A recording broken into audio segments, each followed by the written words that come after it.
Bien, vamos a venir al Evangelio de Lucas y para los que estuvieron la semana pasada en el culto, de pronto habrán recordado que Luis nos compartió un pasaje a la luz de Hechos y hoy vamos a estar arrancando con una serie, vamos a predicar sobre el Evangelio de Juan. Nos va a tomar varias semanas y estamos bien contentos y agradecidos con el Señor por el privilegio de poder estudiar su palabra. Acabamos de terminar una serie con respecto al libro de Daniel que ha sido una bendición para nosotros todos como iglesia. Y en esta mañana vamos a comenzar con una serie sobre el Evangelio de Lucas. Y como tal, Lucas, hay algo bien importante que nosotros tenemos que tener presente, y es que Lucas y el libro de Hechos están conectados. Es decir, Lucas escribió tanto el Evangelio como también el Tratado de los Hechos. Y muchas veces se nos olvida que esta conexión existe. Es decir, cuando Lucas fue escrito, también Hechos de la mano. Es decir, él escribió los dos, los escribió de corrido y a veces pues la conexión de los mismos la perdemos de vista. Y el Evangelio de Lucas nos presenta cosas muy interesantes, las cuales hoy vamos a estar estudiando y nos vamos a concentrar primeramente en el capítulo 1 y no todo el capítulo 1 porque en realidad es bastante extenso, sino los primeros versículos. Pero antes vamos a poner una base de comprensión con respecto al Evangelio de Lucas, es decir, cómo llega este Evangelio a nosotros. Lucas tiene ciertas particularidades cuando lo comparamos con otros. Por ejemplo, el material de Lucas es aproximadamente de un 27 a un 29% más grande y representa en esa proporción el Nuevo Testamento. Entonces, si lo pensamos, es casi un poco más de la cuarta parte de todo el material que nos encontramos en el Nuevo Pacto. Lucas es el único evangelio que nos cuenta la historia de Jesús desde su nacimiento, cómo él empezó a trabajar con la iglesia e inclusive la conexión con el ministerio de Pablo. Es decir, hay un puente que une Lucas hasta los inicios de esa iglesia emergente. Y por esta razón es importante que nosotros tengamos este vínculo, Lucas Hechos, en perspectiva, para que podamos ver pues la secuencia de eventos, cómo fue que esto evolucionó, cómo fue que el Señor pues fue trabajando con cada uno de ellos, y así nosotros también podamos entender todo lo que este libro nos va a transmitir. Ahora, es interesante pensar cuál fue la causa de que Lucas y Hechos pues no se colocara dentro de la palabra en cuanto al canon como un solo bloque. Y la razón de esto es que en la iglesia primitiva, Mateo era visto como el evangelio principal. Y la razón de esto es que pues venía de uno de los apóstoles directamente. En los 2 siglos siguientes el asunto giró un poco y ahora fue Marcos. Estoy hablando los siguientes 2 siglos después de que Cristo muere y resucita. Los siguientes 2 siglos fue el Evangelio de Marcos el que tomó un rol central debido a que fue en realidad el primer evangelio que se escribió.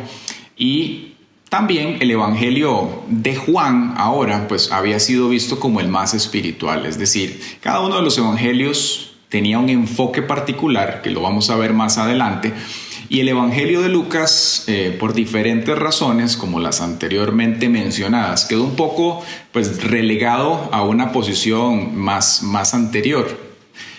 Hechos fue separado de Lucas cuando se comenzó a hacer la estructuración del canon, y esto fue necesario porque pues, estos 2 libros, aunque son un solo bloque, como decíamos antes, en realidad en cuanto a género literario son un poco diferentes. Era necesario agrupar los evangelios como tal, es decir, en los 4 bloques, lo que se conoce como los evangelios sinópticos, y el evangelio, o más bien el tratado de los Hechos, pues fue dejado aparte ya como este primer registro de la iglesia primitiva que estaba comenzando a desarrollarse y cómo fue esa tarea que comenzó, ¿verdad? Cómo fue que se desarrolló esta iglesia, cómo fue que comenzó a crecer. Y es importante que veamos esto de esta manera porque cuando vemos Lucas y Hechos como una sola entidad, se nos van a contar cosas como las realidades que estaba viviendo la iglesia emergente en aquellos días. Para nosotros hoy, cuando hablamos de cristianismo, pues básicamente es algo ya conocido, es un movimiento ya internacionalizado, establecido, pero en aquellos días y para la audiencia a la cual Lucas escribía, el evangelio era algo muy incipiente. O sea, no tenía mayor carácter delante de los diferentes grupos que estaban en aquel momento. Entonces el tratado Lucas Hechos tiene un rol, si bien de mostrarnos la función del Mesías, también de mostrar el alcance y el origen que éste tenía. Es decir, no fue algo que comenzó allí necesariamente en el tiempo en el cual pues los apóstoles comenzaron a ver todo este movimiento, sino que Dios siglos antes ya venía hablando, y es la evolución de un pacto que el Señor había establecido. Pero entonces decíamos que cada evangelio tiene un enfoque, y cuando pensamos esto, pues cuáles son, así de manera sucinta, los diferentes enfoques que tiene, para después introducirnos en Lucas. Mateo puntualmente le escribe a judíos. Cuando revisamos y hacemos una lectura de Mateo, nos damos cuenta que el lenguaje que él utiliza es bien folclórico con respecto al Antiguo Testamento. Es decir, él utiliza frases, promesas, las rescata prácticamente de manera literal, porque él se está comunicando, como decíamos, a una audiencia primariamente judía, que se iban a identificar con la Torá, con el Tanakh, cosas que para ellos eran muy familiares, y quería presentar a Cristo a esta audiencia pues con una comprensión de la evolución y la secuencia de cómo las cosas se habían dado. Él se apoya mucho entonces en el Antiguo Pacto. Marcos, por otra parte, le escribe primariamente a gentiles, y él recalca el poder de Cristo para salvación. Por eso vemos cómo Marcos se enfoca mucho en los milagros, como él es más directo. Él lo que quiere mostrar es al Señor como el Salvador que tiene poder para liberar, para sanar, para echar fuera demonios. El enfoque de Marcos es ese. Marcos se dice y cuenta la historia que básicamente él acompañó a Pedro y resumió lo que él predicó y lo que hizo en este evangelio. Y fue lo que quedó registrado, el evangelio de Marcos. Por otra parte, tenemos entonces a Juan. Juan destacaba a Jesús como el Verbo encarnado. Se le conoce como tal vez el evangelio más espiritual. Recordemos que Juan pues, fue uno de los discípulos que pudo tener más interacción con el Señor. Estaba muy jovencito cuando él comenzó a ver toda la operación del Mesías. Y después él escribe varios volúmenes, escribe inclusive Apocalipsis, y vemos cómo él tiene pues, una perspectiva del Maestro como el Verbo encarnado. Y cuando llegamos a Juan, lo que nos encontramos es una persona que no fue un discípulo directo, y eso es de lo más interesante. A diferencia de Marcos y Mateo, que sí estuvieron allí, Lucas no tuvo una interacción directa con Cristo. Lucas fue un compañero de Pablo, y él se enfoca, el énfasis que Lucas entrega es tanto en los gentiles como en los judíos. Y él va a poner de relieve de una manera muy interesante la relación que tienen estos dos. Él va a mostrar cómo se relacionaba esta comunidad de vamos a llamarle gentiles, la comunidad internacional que había allí, pues cómo era la interacción de ellos con los judíos, que no fue necesariamente la más amigable de buenas a primeras, pero fue desarrollándose. Lucas va a compilar lo que nos dicen los primeros versículos, lo que vieron con sus ojos y fueron los ministros de la palabra. Es decir, él hace una captura, una compilación de lo que varios testigos directos, presenciales, pudieron notar, ver, escuchar, oír, presenciar del ministerio de Cristo en la tierra. Lucas como tal, la manera en la cual escribe es muy detallada y tiene que ver mucho con su trasfondo. Es decir, Lucas era un médico y como tal en esos tiempos la formación académica que él pudo tener le permitió tal vez desarrollar un poco más de detalle, y Lucas va a escribirnos pues como un maestro. Nos va a dar una visibilidad bien granular, bien capilar de las cosas, cómo tomaron lugar, y si bien escribe historia, él tiene ciertos énfasis, ciertos ejes, los cuales nos va a transmitir. Como decíamos antes, Lucas es el evangelio más extenso. Por ejemplo, en cuanto a versículos se refiere, Lucas más Hechos solamente son 2.157 versículos. Y si lo comparamos con el evangelio de Juan, son 1.416, o por ejemplo el de Mateo 1.071, o solo Marcos 678. Entonces el tratado Lucas Hechos es el más extenso, no solamente en cuanto a cantidad de versículos, sino también nos vamos a encontrar pues que hay material exclusivo del Evangelio de Lucas y el tratado de los Hechos también, que nos arroja a nosotros una visibilidad pues bien particular de las cosas, cómo acontecieron.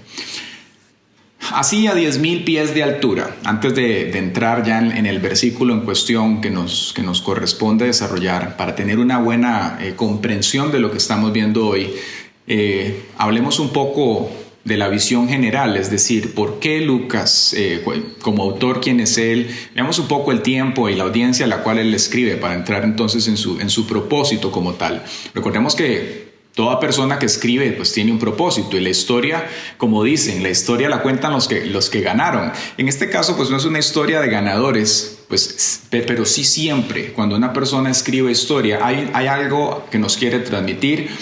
Van a encontrarse objetivos específicos los cuales quiere darle a conocer a su audiencia, y Lucas no es la excepción.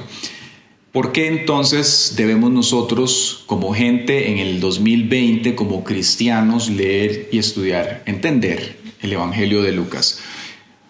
Primero que todo, el interés que tenía Lucas era mostrar que lo que había acontecido pues correspondía al plan de Dios. ¿Y por qué así? Vamos a darnos cuenta que Lucas tiene pues varios ejes temáticos que le dan balance a este libro, Lucas Hechos. Y podemos plantearlos y entenderlos a la luz de ciertas preguntas que se podían estar haciendo las personas a las cuales él le escribe, como son las siguientes. ¿Cómo es que se convierte un movimiento que fue inicialmente judío en la base de una salvación que se ofrece ahora a nivel internacional? Y tenemos que proyectarnos a aquel momento. El judaísmo era algo pues conocido, estaban en su tierra, tenía siglos de enseñarse, era prácticamente la constitución de esa nación, ellos vivían de esa manera. Cuando Cristo viene, si bien Él viene en audiencia judía y viene como judío y a vivir de esa manera, Él viene a darle una nueva interpretación, y tal vez no es nueva la palabra, sino la interpretación exacta. Él dice: yo no vine a abolir la ley, sino a cumplirla. Lo cual nos hace a nosotros entender que parte de esa audiencia en la cual se vivía ese judaísmo de aquellos días, pues estaban un poco desfasados, no tenían la exacta comprensión de las cosas. Cuando el Señor envía al Maestro, Él viene a traer el sentido correcto, y ese sentido adicional a esto, lo que mostraba era que Él era el cumplimiento de algo que el Señor había dado hacía muchos siglos, puntualmente a Abraham, en Génesis 12. Es decir, Cristo no viene a establecer una religión nueva. Cristo lo que viene básicamente es a darle continuidad a un pacto que el Señor había comunicado a Abraham, y después lo había extendido y ampliado hacia los patriarcas, en el cual pues Él le había dicho a Abraham: yo bendeciré a todas las naciones de la tierra en tu simiente. Y esa simiente sabemos que a la cual se refiere pues es el Mesías, es Cristo, y es entonces Él el que viene a nosotros y ahora nos ofrece esta salvación internacional. Pero cuando Cristo viene y presenta eso de primera entrada, aunque hubo personas que lo aceptaron, hubo tanto amores como desamores. No se comprendió en algunos sectores lo que Cristo estaba haciendo. ¿Cómo es que esta salvación que ellos veían, las promesas de Dios a Abraham y la bendición de Dios sobre Israel, ahora sí iba a abrir a otras razas? ¿Cómo es que los gentiles iban a poder conectarse con esto? Se comenzaron a crear fricciones y celos, y en las audiencias principalmente de gentiles, pues esto podía tener un impacto en su comprensión de ese movimiento incipiente. ¿Sería que verdaderamente el Señor estaba en esto?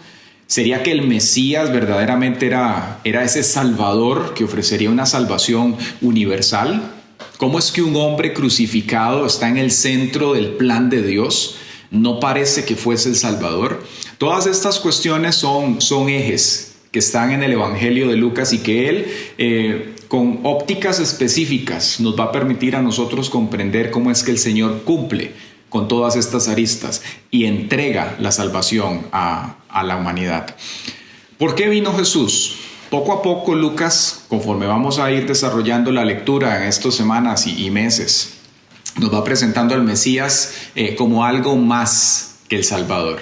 Él nos muestra que Él es la persona que sí vino a morir por los pecados, pero también a formar un pueblo, y un pueblo con ciertas características, un pueblo renovado, por el poder del Espíritu Santo, que pueda servirle al Señor en santidad y en justicia.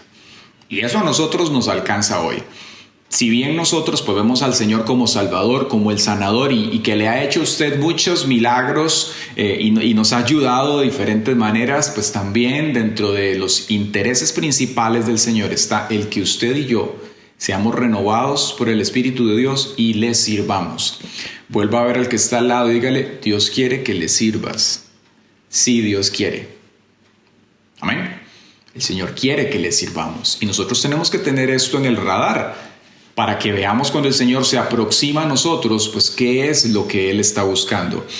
En Lucas, en el capítulo 1, ya en las partes finales, el capítulo 1, como decía antes, es el más extenso, pero del 67 al 75 amplía esta idea y dice: lleno del Espíritu Santo, Zacarías, su padre, profetizó: bendito sea el Señor, Dios de Israel, porque ha venido a redimir a su pueblo.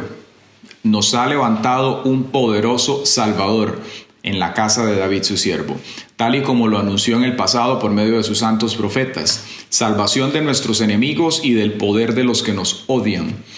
Mostró su misericordia a nuestros padres y se acordó de su santo pacto, de su juramento a nuestro padre Abraham. Prometió que nos concedería ser liberados de nuestros enemigos para servirle sin temor, en santidad y en justicia todos nuestros días delante de Él. Como podemos ver aquí, pues se amplía el alcance con respecto al origen de lo que Cristo estaba haciendo. Ya no era simplemente un hombre que estaba delante de ellos, que estaba haciendo milagros, unas cosas que decía eran bien recibidas, otras no, sino que este hombre responde y es el cumplimiento del pacto dado a Abraham. Es decir, era un tema que le competía tanto a judíos como a gentiles, porque estaban justamente en el eje histórico en el cual pues esto estaba siendo transmitido a esta audiencia. Jesús es el cumplimiento entonces de la promesa de Abraham dada a los patriarcas, y lo vemos más adelante. Por ejemplo, en el capítulo 24, versículo 44, leo para ustedes, dice: cuando todavía estaba yo con ustedes, aquí habla Jesús, les decía que tenía que cumplirse todo lo que está escrito acerca de mí en la ley de Moisés, en los profetas y en los salmos.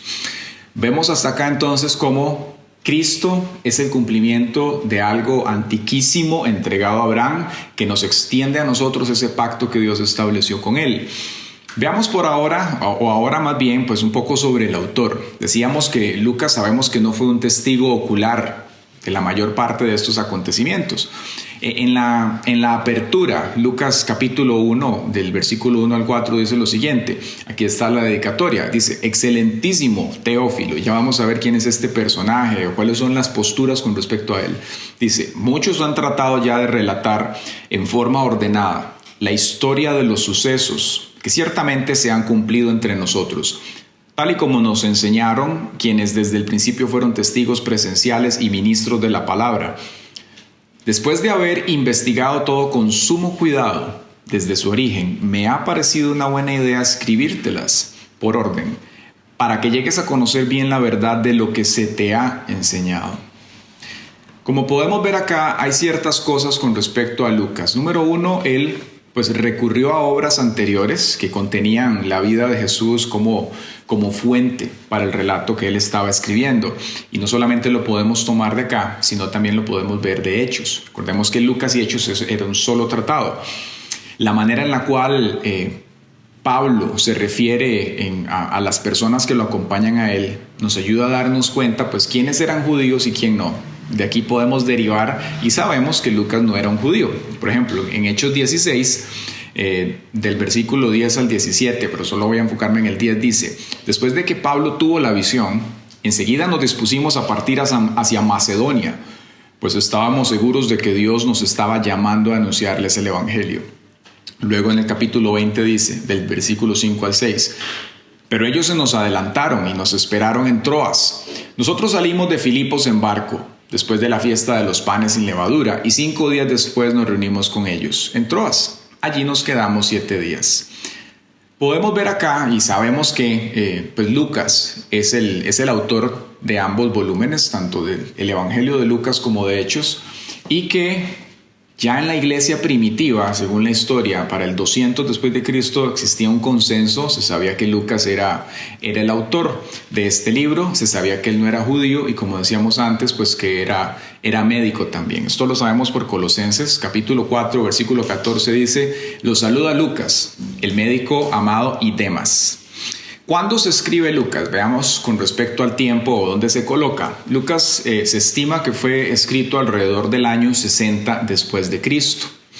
Y con respecto a la audiencia, es decir, a quienes les está escribiendo, leíamos antes que Lucas le escribe a un personaje llamado Teófilo. Que Teófilo, pues hay diferentes posiciones con respecto al mismo. Unos dicen que se refiere a toda la comunidad, es decir, que Teófilo básicamente es como un descriptivo de una persona que ama a Dios.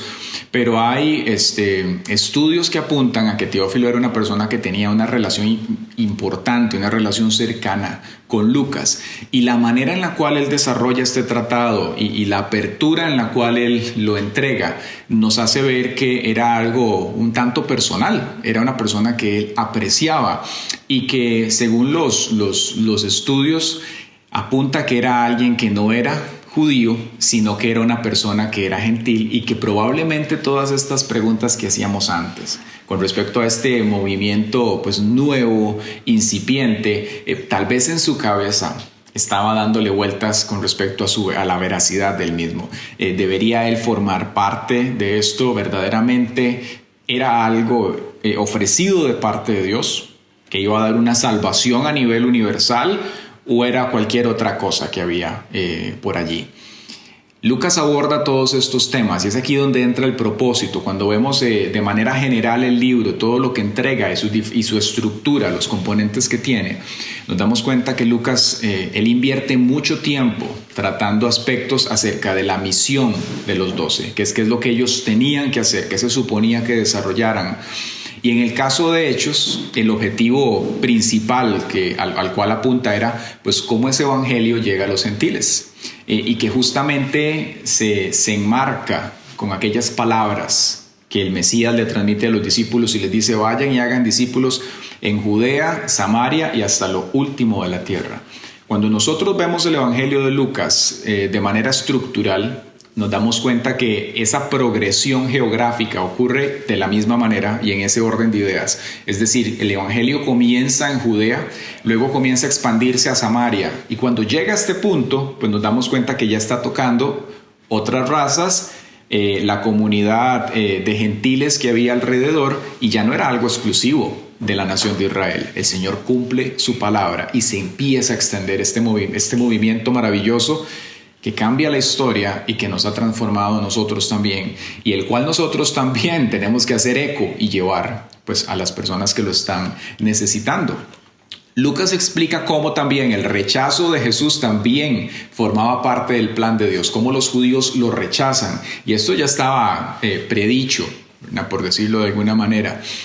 Teófilo, como mencionaba antes, probablemente es un nuevo creyente, es un creyente gentil y él podría tener en su cabeza pues muchas preguntas y verdaderamente la salvación estaba en esto, como otras también. Entonces vamos a venir al capítulo 1 y al versículo 1 vamos a comenzar con la lectura. Hoy nos vamos a enfocar hasta el versículo 25. La razón es que el capítulo 1 son más de 60 versículos, es bastante extenso y bien denso en lo que transmite. Entonces vamos sin prisa, como dicen, y vamos a ir desarrollando las cosas bien. Del versículo 1 al 4 leemos la primera sección y dice así, antes lo leímos pero lo quiero poner de nuevo como base. Dice, excelentísimo Teófilo, muchos han tratado ya de relatar en forma ordenada la historia de los sucesos que ciertamente se han cumplido entre nosotros, tal y como nos los enseñaron quienes desde el principio fueron testigos presenciales y ministros de la palabra. Después de haber investigado todo con sumo cuidado desde su origen, me ha parecido buena idea escribírtelas por orden, para que llegues a conocer bien la verdad de lo que se te ha enseñado. Vuelva a ver al que está al lado y dígale, para que llegues a conocer bien la verdad de lo que se te ha enseñado. Aquí podemos ver claramente gran parte del propósito de este evangelio y de lo que el Señor transmite a través de Lucas en este tratado. La historia y la narración de lo que Lucas transmite tiene el objetivo de enseñarnos a nosotros y afirmarnos en la verdad. Y sabe que esto es muy importante, porque en ocasiones nosotros vivimos un cristianismo que a veces es muy emocional y a veces tiene parte de verdad, pero le falta contenido, le falta sustancia. Sabemos que Dios es bueno. Amén. Sabemos que Dios está con nosotros. ¡Qué dicha! Vamos a echarle ganas, vamos para adelante. Y todo eso está muy bien. Pero desconocemos lo que el Señor nos ha entregado, las promesas de Él y también parte de lo que a nosotros nos corresponde. ¿Cuáles son los beneficios y las obligaciones que como hijos de Dios tenemos? Son cosas que tenemos que conocer, que el Señor quiere que aprendamos para que podamos ser afirmados en lo que se ha enseñado, en lo que se transmitió a esa primera comunidad de creyentes que estaba allá y que nosotros podamos crecer también. Entonces, esta primera sección pues nos ayuda a nosotros a tener una visibilidad del ministerio de Jesús y cómo se relaciona con Juan el Bautista. Ya más adelante vamos a verlo. Nos presenta a Cristo como el Salvador, como el libertador, y esta parte en particular que acabamos de leer, esto se llama una diégesis. Una diégesis básicamente lo que hace es describir una historia, es como el preámbulo de un tratado de historia que nos ayuda a entender el rumbo, es decir, hacia dónde va este relato que se nos está transmitiendo. Lucas pues hace un relato fiel de la vida de Jesús y eso a nosotros pues nos ayuda a tener claridad, sobre todo cuando de pronto en este mundo en el cual nos encontramos las personas cuestionan la veracidad del Evangelio, sus orígenes, cómo es que esta palabra llegó a nosotros. Aquí nos están diciendo varias cosas. Número uno, que Lucas hizo un trabajo bien hecho y que lo que él hizo inicialmente se apoyó en dos grupos que tenían roles específicos. Uno eran testigos presenciales de la palabra y otros eran servidores del Señor. Nos dice el versículo 2. Entonces, pues él se aproxima a personas que verdaderamente fueron actores principales en esto. Antes de mencionar pues la razón por la cual Lucas escribe, hay ciertas características de su trabajo que nosotros tenemos que tener en cuenta. Una de ellas es que él ha investigado la historia, nos dice. Él dice, después de haber investigado todo con sumo cuidado. Por otra parte, nos habla que él se ha remontado al principio. Es decir, antes de que Jesús comenzara su ministerio, el Señor preparó toda una antesala para el mismo, que tiene que ver con lo que vamos a ver en la segunda parte de este mensaje en unos minutos, pero tiene que ver con Juan el Bautista. También nos habla que dice que él investigó con detenimiento. Él dice, después de haber investigado con detenimiento todo esto, es cuando él escribe entonces Lucas Hechos. Y también otra característica de este trabajo es que él lo hizo pues, de una manera muy detallada, tanto así que el Evangelio de Lucas tiene más de un 30% de material que es exclusivo, es decir, solamente está en Lucas. Como usted sabrá, pues los 4 evangelios sinópticos se conocen así. Sinópticos viene de sinopsis, como un resumen, una entrega resumida. Cada uno tiene pues relatos, pasajes que se repiten, algunos de ellos entre ellos.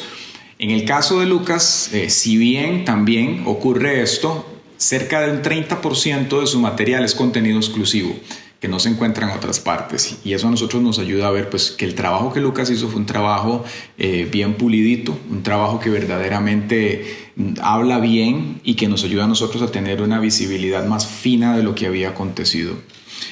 ¿Por qué escribe entonces Lucas? Decíamos antes. Pues Lucas, como decíamos, él quiere que Teófilo llegue a conocer bien la verdad, que él sea afirmado en las cosas. Lucas, si bien era un médico, decíamos que nos está escribiendo historia. Y cuando uno lee sobre historia, pues tenemos que entender desde dónde está escribiendo. Es decir, de dónde sale este hombre, cuál es su contexto. Una cosa es que escribamos nosotros hoy aquí en Costa Rica sobre el coronavirus y otra que nos escriba alguien desde Italia y nos diga lo que está pasando, o desde, no sé, Corea del Norte, o desde Wuhan. Cada uno va a tener pues un contexto de lo que está viendo. ¿Desde dónde escribe Lucas? Lucas como historiador, cuando Lucas escribe en estos tiempos contemporáneos, cuando un escritor escribía, por lo general tenía 3 funciones. Una de ellas eran entretener o instruir o presentar un mensaje. Y por regla general, el tema siempre giraba en torno del pueblo del cual se estaba escribiendo. Lucas lo que nos está mostrando aquí, pues básicamente es cómo el evangelio tenía una importancia, sí para los judíos, pero también para los gentiles. Y este movimiento, la evolución del mismo, más adelante se llega a llamar el camino. Y nosotros hablamos mucho del camino de Dios, hay que entrar en los caminos de Dios. Pues más adelante el cristianismo llega a conocerse como los del camino. Y nos muestra la relación que tenía el Señor, la redención de Dios con la humanidad. El evangelio entonces, como decíamos antes, estaba en una etapa incipiente. Y si lo pensamos, había algo bien interesante que estaba tomando lugar en aquel momento, y es que era una sociedad diversa. Es decir, había gentiles, llegaba gente de diferentes nacionalidades a Israel en muchas ocasiones, como cuando en Pentecostés que había diferentes pueblos allí conglomerados, y el evangelio estaba creciendo en esta realidad. Es decir, no era algo que se desarrollaba exclusivamente dentro del seno de una comunidad judía, sino que había pues una pluralidad religiosa. Y para nosotros eso es importante que lo entendamos, porque el evangelio no está en riesgo en una sociedad diversa, como la de aquellos días ni como la de hoy. El evangelio sigue siendo la respuesta. A nosotros tal vez nos parece que las cosas tal vez están pues diferentes y más mezcladas por los medios de comunicación, que claramente amplifican nuestra conciencia de lo que está pasando alrededor nuestro. Sin embargo, las lecciones de Lucas son tan relevantes para nosotros hoy como lo fueron para ellos. Y la respuesta del Señor sigue siendo la misma. Yo soy el único camino, la verdad y la vida. El único intercesor entre Dios y nosotros sigue y será siendo Cristo. Y como tal, lo que nosotros tenemos que tenerlo claro para comunicarlo de esa manera. Lucas deja claro entonces que su trabajo, pues es un trabajo que fue hecho con esmero, es un trabajo que da credibilidad a lo que él ha hecho. Y nos transmite lo que el Señor hizo. El trasfondo de Teófilo también nos recuerda a nosotros un poco lo que se supone que nosotros hagamos, en el sentido que, pues, Teófilo probablemente tenía todas estas preguntas, pero ¿cuánta gente hoy también, que tal vez está recién integrando a la iglesia? Personas que tal vez han tenido un acercamiento a Cristo, han puesto su piecito adentro de la iglesia, pero no se sienten cómodos. Y pensémoslo de esta manera, ¿cómo no? A mí me hace gracia. Tal vez hay personas que por la gracia del Señor tal vez han crecido en el evangelio, pero otros tal vez han venido en etapas más tardías a conocer del Señor. Y cuando uno llega a la iglesia por primera vez, a veces es como un choque hasta cultural. Tienen sus dichos, tienen sus palabras, bailan, pegan gritos, dicen aleluya, y uno dice que es este ridículo que están hablando, que es eso tan raro, que son estos panderetas. Y son preguntas lógicas que nos van a pasar por la cabeza. Pueda que no nos sintamos bien de buenas a primeras cuando llegamos a la iglesia, pero ¿sabe algo? Dios quiere que usted se sienta cómodo y que usted entienda que eso es parte de Él, que Él está en medio de eso, aunque si bien hay gente muy folclórica y que a veces grita más de la cuenta y se presenta de una manera un poco extraña, innecesaria, pero Dios está allí, ¿sí? Y Dios quiere que usted se sienta parte y que usted descubra su identidad como hijo de Dios dentro de este movimiento que no es nuevo para nosotros hoy, dichosamente, pero que para ellos en aquellos días sí lo era y que para muchas personas hoy en día también lo es, que tenemos que presentárselo como tal. Entonces Jesús no fue una improvisación, y eso es algo que nosotros tenemos que tener presente, sobre todo ante tantos ataques que ha habido y hay hoy del evangelio. Jesús no fue una improvisación. Jesús no fue que el Señor hizo algo para salvar la humanidad. Él lo había anunciado desde Génesis y a Abraham se lo había ratificado, y en los tiempos, hace 2020 años de Cristo, simplemente vino a traer un hito histórico y a darle la apertura a esto para que avanzara y llegara hacia donde tenía que llegar. Amén. La historia de Jesús es muy particular. Porque si nos fijamos, Jesús no se presenta como un héroe evidente. Él no aparece como un superhéroe, no aparece como el rey con toda la pompa delante de los judíos, sino que nace en un establo, fue un carpintero, y su historia es muy particular. ¿Cómo va a calificar para un salvador este hombre? ¿Cómo es que ese personaje y ese perfil va a ser el que ofrece la salvación? Pero lo es. y vino para mostrarnos el camino. Nos dice lo siguiente, el primer capítulo más adelante, del versículo 77 en adelante, dice: darás a conocer a su pueblo la salvación y el perdón de sus pecados, por la entrañable misericordia de nuestro Dios. La aurora nos visitó desde lo alto para alumbrar a los que viven en tinieblas y en medio de sombras de muerte, para encaminarnos por la senda de la paz. Vino para enderezar la humanidad. Dice Lucas 19:10, porque el Hijo del Hombre vino para buscar y salvar lo que se había perdido. Yo no sé usted, pero yo estaba perdido. Y aunque nací en el Evangelio, yo me aparté del Señor y tenía una noción del Evangelio. Pero a los 13 años, cuando la fiesta comienza a tocar la puerta y uno comienza a desarrollar y se le tizna un poco la vista, yo me aparté del Señor y aquello que había escuchado en algún momento, esa semilla quedó por ahí. Y después, a mis 20 años, volví a Él, y hasta la fecha y hacia adelante, hasta la eternidad, en el nombre de Jesús. Pero el Señor vino para salvar lo que se había perdido, para buscarlo. Y como tal, esto nos recuerda a nosotros nuestra labor de predicarle a nuestros hijos, de predicarle, sí, a ese compañero del trabajo, esa persona tal vez depresiva, pedante, altiva, etcétera, a quien sea. Nosotros tenemos que llevar el Evangelio del Señor en una base de oración, presentar esas almas al Señor para que Él permita que sus ojos sean abiertos, que caigan las escamas de sus ojos y puedan ver la luz del Evangelio y puedan venir al Señor. Para eso es que usted y yo estamos aquí. Nosotros no estamos acá para hacer títulos y plata solamente. Y si lo hacemos bien y si Dios lo permite, nosotros estamos aquí para alabanza de la gloria del Señor, para cumplir un propósito, y todas esas cosas son simplemente añadiduras que Dios nos da. Amén. La intención entonces de Lucas al escribirle a Teófilo es que él, como decíamos antes, pues se diera cuenta que el Señor estaba en el asunto y mostrara a este Dios que transforma las vidas de las personas y hace que desarrollen una relación con Él y los establezca. Amén.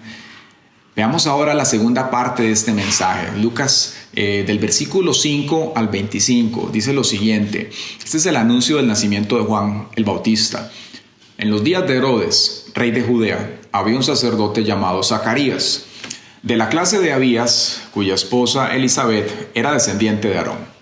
Ambos eran íntegros delante de Dios y obedecían de manera irreprensible todos los mandamientos y ordenanzas del Señor, pero no tenían hijos, porque Elizabeth era estéril y los dos eran ya muy viejos. Un día en que Zacarías oficiaba como sacerdote delante de Dios, pues le había llegado el turno a su grado, le tocó en suerte entrar en el santuario del Señor para ofrecer incienso, conforme a la costumbre del sacerdocio. Mientras se quemaba el incienso, todo el pueblo estaba orando afuera. En eso, un ángel del Señor se le apareció a Zacarías. Estaba parado a la derecha del altar del incienso. Cuando Zacarías lo vio, se desconcertó y le sobrevino un gran temor. Pero el ángel le dijo: Zacarías, no tengas miedo, porque tu oración ha sido escuchada. Tu esposa Elizabeth te dará un hijo, y tú le pondrás por nombre Juan. Tendrás gozo y alegría, y muchos se regocijarán de su nacimiento, pues ante Dios será un hombre fuerte, un hombre muy importante, No beberá vino ni licor, y tendrá la plenitud del Espíritu Santo desde antes de nacer. Él hará que muchos de los hijos de Israel se vuelvan al Señor su Dios y la sabiduría de los justos. Así preparará bien al pueblo para recibir al Señor. Zacarías le preguntó al ángel: ¿y cómo voy a saber que esto será así? Yo ya estoy muy viejo y mi esposa es de edad avanzada. El ángel le respondió: yo soy Gabriel y estoy en presencia de Dios. He sido enviado a hablar contigo para comunicarte estas buenas noticias, pero como no has creído mis palabras, las cuales se cumplirán a su debido tiempo, ahora vas a quedarte mudo y no podrás hablar hasta el día en que esto suceda. Mientras tanto, el pueblo esperaba a que saliera Zacarías, extrañados de que se tardara tanto en el santuario. Pero cuando salió y no les podía hablar, comprendieron que habría tenido una visión en el santuario, pues les hablaba por señas y seguía mudo. Cuando terminaron los días de su ministerio, Zacarías se fue a su casa. Días después, su esposa Elizabeth quedó encinta y se recluyó en su casa durante 5 meses, pues decía: el Señor ha actuado así conmigo para que ya no tenga nada de qué avergonzarme ante nadie. Amén. ¿Qué nos damos cuenta aquí? Hablemos un poco primero con respecto al tiempo. El momento histórico de lo que acontecía acá, pues era el reinado de Herodes el Grande, que era aproximadamente del 37, él ejerció del 37 al 4 antes de Cristo. Herodes había sido encomendado por Marco Antonio antes de él, en el año 40, y había llevado a cabo pues una gran labor de construcción en todo el territorio. Cuando el ángel le habla a Zacarías, ya estaba cerca de terminar Herodes su gobierno, lo que él estaba haciendo. Y Dios escoge un momento pues importante del ministerio y de la vida de Zacarías para intervenir. Zacarías, hablando un poco con respecto a él, para que nos pongamos en perspectiva todo lo que estaba pasando. Zacarías, pues él pertenecía a una clase especial sacerdotal, a la octava suerte, que era bajo el grupo de Abías, trazándolo hacia atrás en su genealogía hacia los levitas. Él era aproximadamente uno de 18,000 sacerdotes que había. ¿Y por qué esto es importante? La razón es que a los sacerdotes les correspondía servir pues por 2 periodos al año de una semana aproximadamente. Es decir, cuando el ángel Gabriel aparece en ese lugar, no fue que él apareció por aparecer y cualquier sacerdote que estaba ahí. Él apareció para traer una respuesta a Zacarías y una respuesta de Dios al pueblo también. Dios todo lo hace a su tiempo y por una razón específica.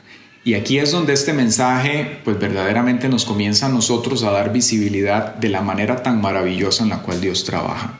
Y cómo nuestros sufrimientos y frustraciones, muchas veces aunque no nos gusten, forman parte de un plan magistral del Señor para cumplir lo que Él quiere hacer con nosotros. ¿Sí? Hay que darle la gloria a Dios por eso. Y vamos a entender por qué. ¿Cuál era el escenario? ¿Qué era lo que estaba pasando?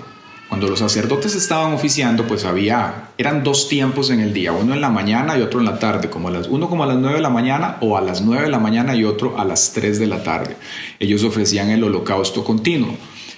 Cuando el ángel se le aparece, dice que él aparece a la par del altar del incienso. Es decir, el mensaje de Gabriel venía en un momento de adoración, pero en un espacio en el cual el pueblo precisamente estaba reconociendo su necesidad de purificarse del pecado.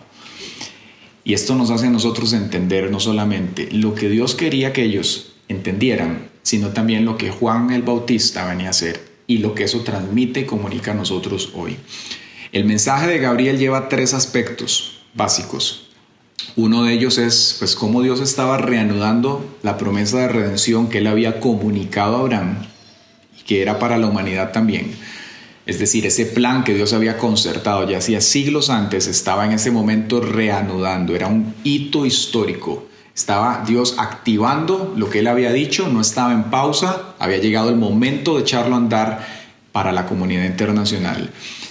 ¿Cuál es el origen de ese plan? Como decíamos antes, Abraham, Génesis 12, cuando el Señor le dice: vete de tu tierra y de tu parentela, Abraham, y de la casa de tu padre a la tierra que te mostraré, y yo haré de ti una nación grande, te bendeciré y engrandeceré tu nombre, y serás bendición. Bendeciré a los que te bendigan y maldeciré a los que te maldigan, y en ti serán benditas todas las familias de la tierra. Ese pacto que Dios estableció con Abraham, como decíamos antes, es lo que en Cristo se reactiva y se abre a la comunidad internacional. No una religión nueva, sino un pacto antiguo dado al Señor a Abraham, dado por el Señor a Abraham y extendido a nosotros para salvación. Entonces ese es el primer aspecto del mensaje de Gabriel. El segundo, pues es el alcance del ministerio de Juan. Él viene a decirles a estas personas que van a tener un hijo. Y el ministerio de Juan tenía un rol especial. Gabriel le deja saber a Zacarías que va a ser un profeta. Y le dice que va a ir delante del Señor con el espíritu y el poder de Elías.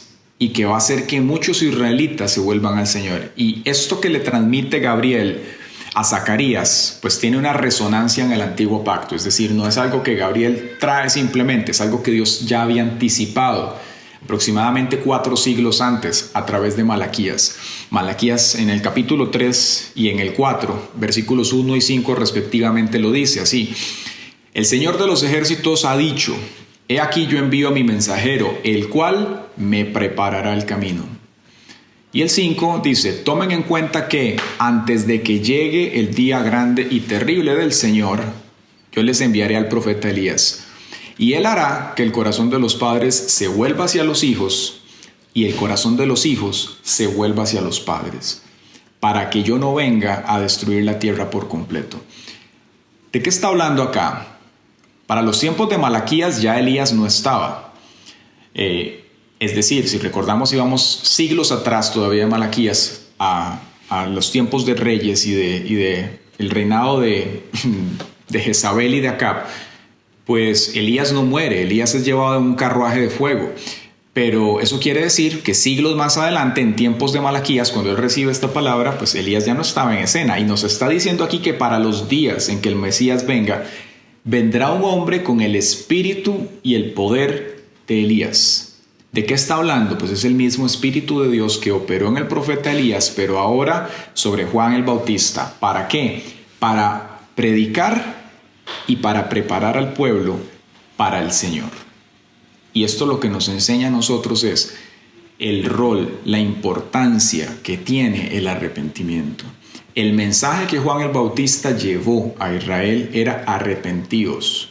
Arrepentíos, arrepiéntanse. Y él aparece meses antes del Señor para llevar ese mensaje al pueblo. Y la razón por la cual esto es muy importante para nosotros como personas y como hijos de Dios es que vivimos en una sociedad muy acelerada y nosotros queremos que Dios haga así y las cosas pasen. Pero Dios no hace nada si antes el corazón no se prepara. Porque no es servicio al cliente, no es Uber Eats, no es un WhatsApp que yo envío y listo. No, el Señor trabaja en el corazón de nosotros porque eso es lo más importante de todo. Y cuando su corazón está listo para las cosas de Dios, preparado por medio del arrepentimiento, entonces nosotros podemos escuchar y entender su voz y lo que Él está diciendo a nosotros. Y eso es lo que Juan el Bautista viene a hacer. ¿Cómo preparó el Señor a través de Juan el Bautista a Israel para presentarle al Mesías? A través del arrepentimiento. El arrepentimiento es como cuando van a operar quirúrgicamente hablando y necesitan esterilizar todos los instrumentos para que las cosas se den de la mejor manera. El arrepentimiento, como decíamos antes, prepara el corazón para la obra de Dios. Y también Él dice que hará que el corazón de los padres se vuelva a los hijos y el de los hijos a los padres. Él proclamó la restauración familiar y eso tiene lugar, pero no es algo que ocurre simplemente por buenas intenciones, es algo que ocurre conducido por el Espíritu de Dios. Ya lo vamos a ver. El tercer aspecto que comunica el ángel Gabriel y viene a abordar, y es maravilloso a nivel como personas lo que Dios hace, es como el Señor estaba cazando dos necesidades a través de una sola respuesta. La frustración que tenían Zacarías y Elizabeth, 1, y 2, la necesidad de llevar este mensaje a Israel. Dios estaba, como decimos en Costa Rica, cazando dos pájaros con un solo tiro. ¿Cómo eran Zacarías y Elizabeth? Para entender un poco también la frustración que ellos tenían, veamos un poco también del perfil de ellos. Nos dice la Biblia en el versículo 6, dice, ambos eran íntegros delante de Dios y obedecían de manera irreprensible todos los mandamientos y ordenanzas del Señor. Es decir, era gente intachable, eran gente recta, eran hijos de Dios y eran siervos de Dios. No estaban viviendo en la consecuencia del pecado. Y esto lo que apunta y nos hace a nosotros entender es que en ocasiones los hijos de Dios, rectos y justos, tenemos decepciones en la vida. Pasamos por cosas que no nos agradan. Y la manera y la actitud con la cual nosotros manejamos las frustraciones o los problemas verdaderamente determina el resultado de las cosas. ¿Sí? Y tenemos que aprender a manejarlo. Probablemente se desilusionaron, se cansaron. Elizabeth se afligía, lo sabemos. Ella lo llega a llamar vergüenza en el versículo 25. Y ¿Por qué razón una vergüenza para ella? Porque en la cultura judía y en aquellos días el no tener hijos era algo percibido socialmente como negativo.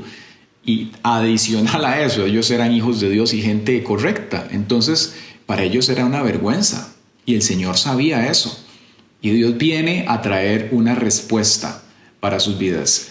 No es extraño, como decía antes, que Dios responda a la necesidad y colectiva de su pueblo a través de una sola respuesta.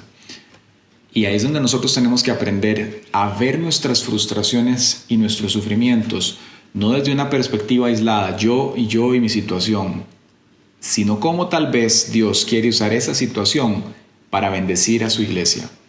Y aquí es donde la conciencia de cuerpo, de que somos un cuerpo delante del Señor, toma lugar. ¿Cómo manejaron Elizabeth y Zacarías este asunto? Responden de manera distinta y veámoslo desde la perspectiva que ambos son hijos de Dios y justos. Zacarías duda y el ángel le dice que se va a quedar mudo. Dice, como no has creído mis palabras, va a quedarse mudo hasta que el niño nazca. En el caso de Elizabeth dice que ella llevaba su carga al Señor y no nos enseña esto. Ella sabía presentarlo ante él, no permitía que eso la definiera. El versículo 13 dice, pero el ángel le dijo, Zacarías, no tengas miedo, porque tu oración ha sido escuchada. Tu esposa Elizabeth te dará un hijo y tú le pondrás por nombre Juan. Y algo lindo de pensar aquí es que a veces nosotros, y tenemos también que cuidarnos, no todos nuestros problemas Dios está obligado a responderlos. Dios no está obligado a respondernos en todos nuestros problemas. Pero en este caso, aunque Elizabeth no sabía ni Zacarías si Dios iba a responder, ellos supieron manejar y caminar con esa frustración. No permitieron que eso les afectara. Y nosotros tenemos que tener la misma actitud. Tenemos que saber manejar nuestras frustraciones y las cosas delante del Señor. ¿Quién dice amén? ¿Sí? Lo dice el versículo 24, dice, días después su esposa Elizabeth quedó encinta y se recluyó en casa durante 5 meses, pues decía, el Señor ha actuado así conmigo, para que yo no tenga nada de qué avergonzarme ante nadie. Elizabeth no reaccionó como una víctima amargada por la falta de un hijo. Ella aceptó la situación y servía a Dios con fidelidad. Y cuando Dios responde al asunto que le estaba afligiendo, pero que ella sabía llevar delante de él en confianza y manteniendo su frente arriba, entonces ella supo regocijarse y supo darle la gloria al Señor. Y aquí es donde verdaderamente este mensaje haya una aplicación para nosotros hoy. Y quiero que verdaderamente veamos lo que el Señor está haciendo y comunicándonos a nosotros a través de esta palabra. Podemos entender aquí el carácter de Dios verdaderamente, cómo Él interactúa con sus hijos, con la gente que no le conoce en amor y misericordia, pero con sus hijos, su pueblo, gente de carne y hueso, que tenemos situaciones y que somos hijos de Dios, pero que a veces hay cosas en nuestra vida que nos pueden afectar, que nos pueden mover el piso, como decimos. Nos vemos a nosotros mismos en ellos. O tal vez a personas que están cerca suyo y que usted conoce, que están pasando algo, pero que es gente de Dios, que Dios los ama. Nosotros podemos hablarles a través de la sabiduría bíblica y llevarles, como dice acá, a la prudencia de los santos, a la sabiduría del Señor. Sus respuestas, sabias o erróneas, nos dan a nosotros lecciones de vida. Nos enseñan o nos desaconsejan de cosas que tenemos que hacer o no tenemos que hacer. Y sabe, hay algo que nosotros como hijos de Dios, ya en cuanto a la aplicación de esto, tenemos que tener presente, y es que con mucha frecuencia las mejores lecciones de parte de Dios para nosotros vienen por medio de situaciones de la vida real, cosas que usted y yo estamos pasando, acontecimientos que nos impulsan hacia Dios y sus promesas, y que solamente a través de Dios vamos a poder vencer. Que tenemos que acercarnos a Él para que nos enseñe a atravesar la situación. Tal vez no la va a remover nunca, solamente cuando estemos en su presencia, o tal vez sí, y de pronto no tenemos claridad de cómo lo va a hacer, pero en ese interim, en ese lapsus, tenemos que aprender a llevar las cosas con el Señor. De Elizabeth aprendemos cómo responder a la frustración. Ella le sirve a Dios fielmente, y cuando Dios lo responde, entonces lo alaba. Y de Zacarías aprendemos que tenemos que tener fe cuando Dios habla, no importa el tiempo que haya pasado. Zacarías y Elías dice que ya estaban ancianos, y tras de eso, Elizabeth era estéril. Ninguno de los dos, a pesar de que Zacarías dudó un poco, ninguno de los dos se dejó llenar de amargura. Y eso nosotros tenemos que tenerlo presente, porque sabe, Dios no nos garantiza que nuestro paso por esta vida va a ser sin problemas, sin dolor, y que la frustración no vaya a querer tocar nuestra puerta. Eso va a estar, puede ser que venga. El asunto está en cómo lo manejamos, llevándolo delante del Señor. ¿Cuál es el fruto de la amargura? De pronto usted está escuchando esto hoy por primera vez, o es parte de la iglesia, o lo está viendo en la grabación, a través de las redes sociales. ¿Cuáles son los frutos de la amargura? Ese problema silencioso que no nos damos cuenta en nuestra vida. Son la ira y la frustración. Y comienza a inducir poco a poco también incredulidad. ¿Y sabe qué es lo que pasa? Que eso va succionándole la vida a la persona. Va quitándole las ganas, la perspectiva. Y entonces ahora lo que venga allá adelante. Y la vida de los hijos de Dios no es lo que venga, es lo que Dios ha determinado. Pero para caminar en ese camino del Señor, tenemos nosotros que hacer nuestra parte creyendo en Él. Tomando decisiones que a veces son sencillas y a veces no. Confiando y dependiendo del Señor. Aprendemos a hallar fuerzas en Él, a encontrar satisfacción en cosas que tal vez nunca lo hubiéramos pensado, que solamente Dios nos las puede dar. ¿Sabe? El largo vacío y la frustración que tuvieron Zacarías y Elías formaba parte de un plan maravilloso. Y aquí es donde nosotros podemos decir, pero ¿por qué simplemente Dios no les dio el hijo, ya estando jóvenes, y que nacieran? No, Dios quería glorificarse en la vida de ellos. Y ahí es donde nosotros tenemos que tener humildad para aceptar la versión de Dios para nuestra vida. ¿Sí? Dios iba a borrar la vergüenza de Elizabeth, iba a darle un giro, no solamente a la situación de ellos, sino al mundo entero, a través de lo que iba a hacer con este hombre y con el que le precedía después, con el Mesías. El calendario de Dios, aunque a veces es diferente al nuestro, es infinitamente más sabio. Y nosotros tenemos que tenerlo presente. Y sabe, a nivel de aplicación, quise poner estos 3 puntos para que los tengamos presentes de cómo Dios quiere que nosotros manejemos las cosas. El primer punto de este mensaje de la aplicación es: entregue su frustración a Dios. Zacarías nos enseña que Dios muchas veces, o en ocasiones también, instruye a sus hijos por medio de situaciones difíciles. ¿Cómo respondemos a la frustración? ¿Estamos dispuestos a reconocer nuestra necesidad de Dios? ¿Tenemos la humildad para seguir el camino que Él nos enseña? ¿O en su defecto optamos por seguir nuestros propios deseos? Como Dios ya no hizo, entonces yo voy a seguir lo que mi corazón dice. Mire, siguiendo los dictados de su corazón, hermano, le puede ir muy mal. Que la palabra de Dios dice que engañoso y perverso es el corazón más que todas las cosas. Si usted quiere que su vida sea guiada con propósito, deje que Dios sea el que le marque la ruta. Amén. Cuando el gozo, y ese es el título de este mensaje, cuando el gozo supera la frustración, es cuando verdaderamente comenzamos a ver cómo Dios ve. Cuando usted deja que el volumen de lo que Dios está diciendo suene más duro que lo que la frustración dice, que lo que el enemigo le canta al oído, entonces vas a poder sacar tu cabeza de ese lodo y vas a poder ver y escuchar lo que Dios quiere y vas a salir de allí. Vas a tomar la soga del Señor para salir de las arenas movedizas del desánimo y la frustración y vas a poder caminar hacia donde el Señor quiere que camines. Dios cumple lo que promete, solo que Él lo hace bajo su criterio, manera y llevándose la gloria siempre en todo. Dios hace lo que quiere, cuando quiere y como quiere. Amén. Zacarías y Elizabeth querían un hijo. Dios les dio un profeta. Y qué lindo, porque todo niño es una bendición de parte de Dios, pero qué privilegio para ellos tener a este hombre que iba a preceder al Salvador de la humanidad adelante. Un gozo sorpresivo que los tomaba por sorpresa, que jamás pensaron que Dios iba a hacerlo. Pero ¿sabe qué nos enseña esto? Que hay que rendir la frustración delante del Señor y la vergüenza y no permitir que eso nos defina y mucho menos nos aleje del Señor. ¿Sí? Y con esto voy al segundo punto de la aplicación. Tenemos que aprender a rendir nuestra personalidad delante del Señor. Sí y amén. ¿Y sabe por qué? Porque muchas veces nosotros pues venimos al Señor y comenzamos a aprender de lo que Dios quiere, de lo que Dios no quiere, de lo blanco y de lo negro, y nos damos cuenta que no hay claroscuro. Y entonces es muy sencillo ubicar pecados factuales, cosas evidentes, matar, robar, adulterar. Lo encontramos y lo identificamos, pero en cuanto a la personalidad es mucho más sutil.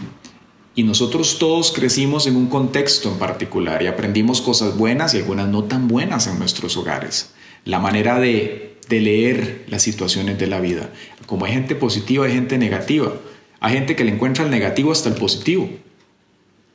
Y a veces eso está tan engranado en la personalidad y conlleva a veces aspectos pecaminosos también que no nos damos cuenta. Y entonces las personas vienen a Cristo tratando de no hacer lo que evidentemente es pecado, pero no se dan cuenta que su personalidad les está pasando una mala jugada.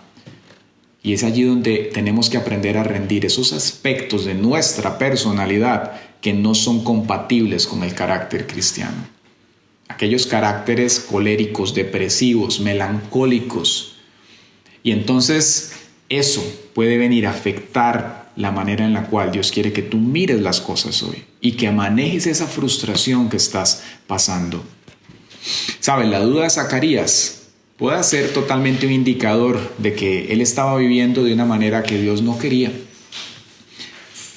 ¿Qué es lo que ocurre cuando nosotros no permitimos que Dios trabaje en nuestra personalidad? Comenzamos a veces, y cuando estamos en medio de una situación de frustración, comenzamos a dudar de Dios, comenzamos a subestimarlo, y eso es tan peligroso como que nosotros pequemos directamente. Comenzamos a dudar. ¿Será que Dios va a cumplir la promesa? ¿Será que con todo el tiempo que ya ha pasado, diría Zacarías, como yo viejo, que Dios va a hacer? ¿Será posible que Dios haga algo? Probablemente ya había caído hasta en una indiferencia. No, yo estoy feliz con mi condición espiritual, como le pasa a mucha gente. No voy a seguir buscando a Dios activamente. Yo estoy así bien, como si la vida espiritual caminara en piloto automático. Así no funcionan las cosas. Nosotros tenemos que acercarnos a Dios. La palabra de Dios dice, acercaos a Dios y Él se acercará a vosotros. Amén. ¿Qué es lo que ocurre cuando permitimos que la frustración cale en nuestro corazón? Se da un cortocircuito, espiritualmente hablando. Y tienes que reconectarte con Dios porque estás en peligro. Necesitas tomarte del primario para que Él te dé el poder que solamente Él puede dar, el poder del Espíritu de Dios para vencer el pecado y esas situaciones que te están maniatando la vida. Y como tercer punto, la manera en que esto ocurre es por medio del arrepentimiento. El arrepentimiento es el motor de los propósitos de Dios. Es lo que prepara nuestro ser para poder acercarnos a Él, para entender lo que Dios quiere hacer. Amén. Es eso lo que nos ayuda a nosotros a caminar con Él. Así que la pregunta entonces aquí, concluyendo, es ¿cómo estamos manejando la frustración? ¿Estamos permitiendo que Dios trabaje en nosotros? Y yo le quiero decir algo, cuando nuestros problemas forman parte del plan de Dios, Dios llega en el momento adecuado. Pero nosotros tenemos que arrepentirnos, llevar el asunto en oración y aceptar humildemente el plan de Dios, tener la actitud adecuada. Como decíamos cuando estábamos chiquitillos, no pregunte por qué, sino para qué. ¿Qué es lo que Dios quiere hacer? ¿Hacia dónde nos lleva? Dios tiene un plan, hermanos, un plan con su pueblo trazado. Y para que esto funcione, nosotros tenemos que arrepentirnos, acercarnos a Él y permitir que su presencia sea suficiente. No hay hombre y no hay mujer que llene los vacíos de su corazón, y no hay dinero y no hay título y no hay nada que lo haga. Lo único que lo puede hacer es el Señor. Amén. Así que yo le voy a invitar a que se ponga de pie y vamos a orar. Yo no sé en qué condición viene usted en esta mañana delante del Señor. De pronto ha habido frustraciones, de pronto ha habido cosas en su corazón que le han afectado, y hoy se encuentra en una posición espiritual, en una condición, en situaciones que usted sabe que no son la voluntad de Dios. y les das continuidad, las perpetúas, porque tal vez te has permitido que esa frustración cale hasta un punto que no tiene que llegar y estás en secreto enojado con Dios. Yo le quiero decir a usted que nadie nunca ha salido bien de ahí. Los que han salido ha sido porque se han arrepentido y se han acercado al Señor y han visto la bondad de Él. ¿Saben? No hay uno solo en esta tierra, no hay uno solo, un solo hijo de Dios que no haya, habiéndose apartado del pecado y acercado a Dios, visto su bondad. Y yo le quiero decir hoy a usted en el Espíritu, Dios es bueno. Dios es bueno, hermano. Dios es bueno. Aunque a veces el enemigo quiere pintárnoslo de una manera diferente y equivocada y errada, Dios es bueno. Y Él trabaja a la manera suya. Permitamos que Él lo haga y que se cumpla lo que Él dijo, que Él vino a buscar y salvar lo que se había perdido. Amén. En nuestras vidas. Así que oramos. Padre, te damos gracias, Señor, por esta mañana, por este mensaje. Queremos darte, Señor, la gloria y la honra. Queremos agradecerte, Señor, por tu bondad. Padre, por tu misericordia. Señor, hoy oramos por todos aquellos que están conectados, Señor, aquellas personas que de pronto, Señor, hoy están en medio de una situación frustrante, Señor, a como pueda ser esa situación similar a la de Zacarías y Elizabeth con tantos años, Dios, que tal vez ya tenían una vergüenza, Señor, en su corazón. Pero Dios, tú nos enseñas en tu palabra que debemos aprender a caminar de tal manera, Señor, que podamos siempre reconocer tu bondad y que las frustraciones, Señor, y los problemas no nos definan, no afecten el gozo y que podamos servirte, seguirte sirviendo, Señor, aún en medio de las circunstancias que no entendemos, para que tu nombre sea, Señor, glorificado y para que a su tiempo también, Señor, si es que a ti te place, tú traigas la respuesta. Porque si es así, Señor, la respuesta tuya traerá alegría, gozo a nuestro corazón verdaderos. Y no solamente eso, sino que también cumplirá para tus propósitos.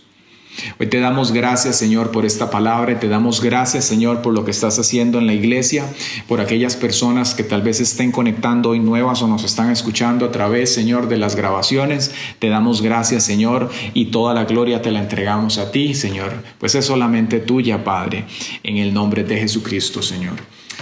Amén.